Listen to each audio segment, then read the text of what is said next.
大家好，我是夏妈，今天分享一款面食的做法，非常简单，外表酥脆，里面松软，喜欢大家可以试一下。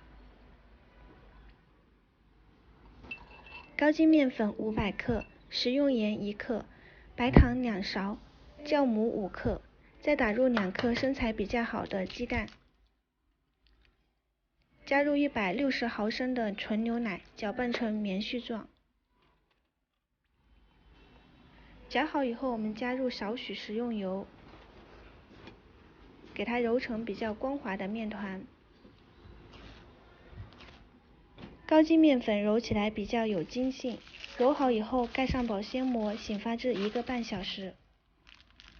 天气比较热，我们再做一个凉粉吃。这是1包白凉粉，约50克，加入1勺白糖，我们用开水给它化开。开水和粉的比例是5比1，搅拌混合以后给它冷却，像这种果冻状就可以了。我们给它切件，再准备一些红糖，用凉白开化开，再倒入凉粉里面。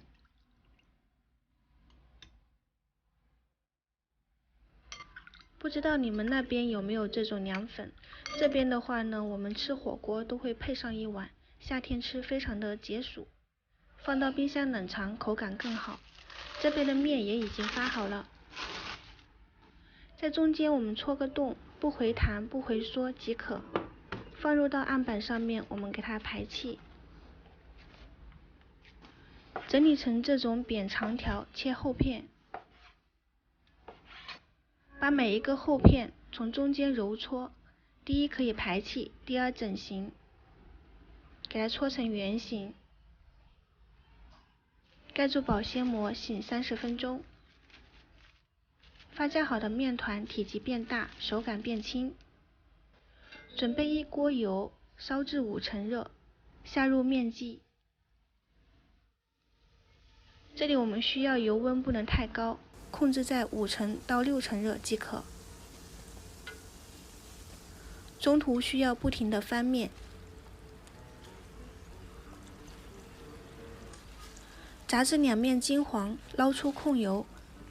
虽然是油炸品，但是绝对不吸油。再裹上一层白糖即可。这样做出来的口感类似于甜甜圈，比馒头好吃，比油条松软。喜欢大家可以试一下。我是夏妈，我们下期再见。